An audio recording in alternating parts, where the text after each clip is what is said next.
But first, they're lined up just waiting for the starting signal, and they're off.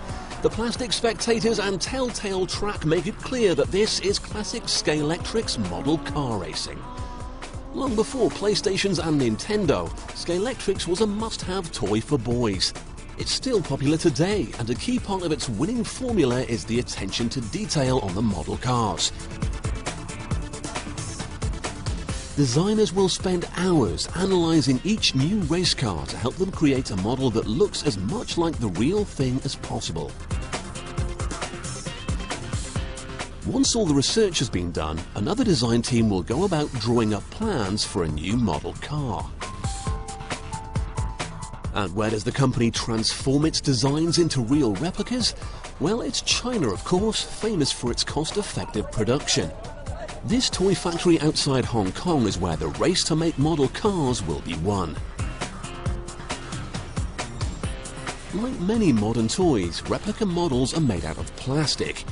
Granules are fed into injection molding machines to be melted and shaped into the toy parts. Of course, it's not only the cars that need to be crafted, the racetrack is also made out of the plastic.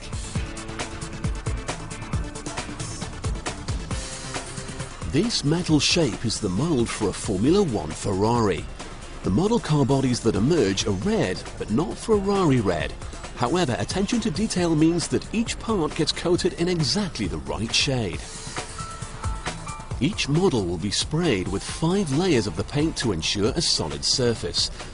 They're then left to dry before the more detailed work is done.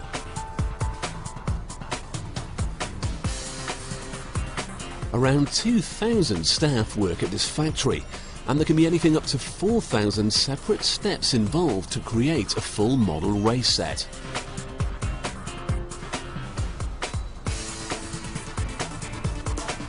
Much of the work here is so detailed it must be done by hand, like painting a visor onto the driver's helmet.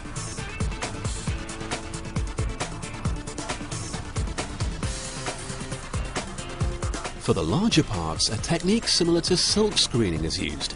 The screen only lets paint through to the specific parts that need colouring, like the markings on this piece of track.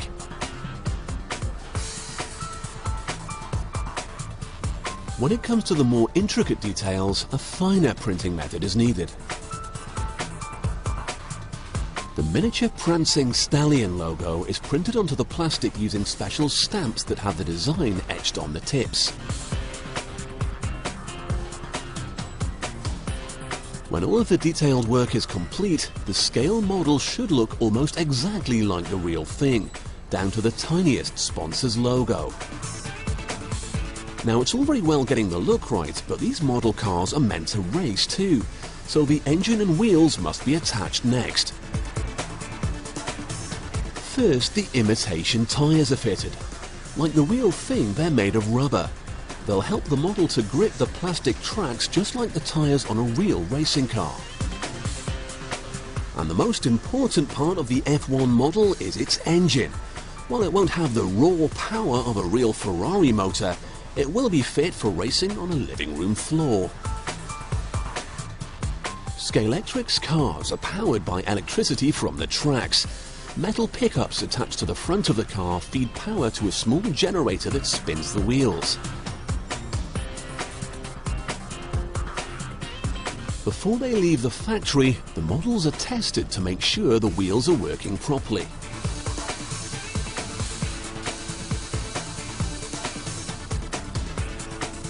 Now, some of you may have noticed that the tracks are made of plastic, which doesn't conduct electricity. That's what these metal strips are for. They're inserted to carry electricity from the power supply to the metal pickups on each car. Once the full racing set has been tried and tested, it's packaged up ready to be sent out to toy stores everywhere. Each kit contains enough track to build a looping course, a power connector with a handy plug, and 2 different replica cars for some great head-to-head racing. Using a real lorry, not a replica one, the kits are then taken to the docks for their long journey to countries all over the world. So, whether you're racing your friends or just trying to beat your own lap record, replica racing is an exhilarating way to experience the thrills of the racetrack in your own home.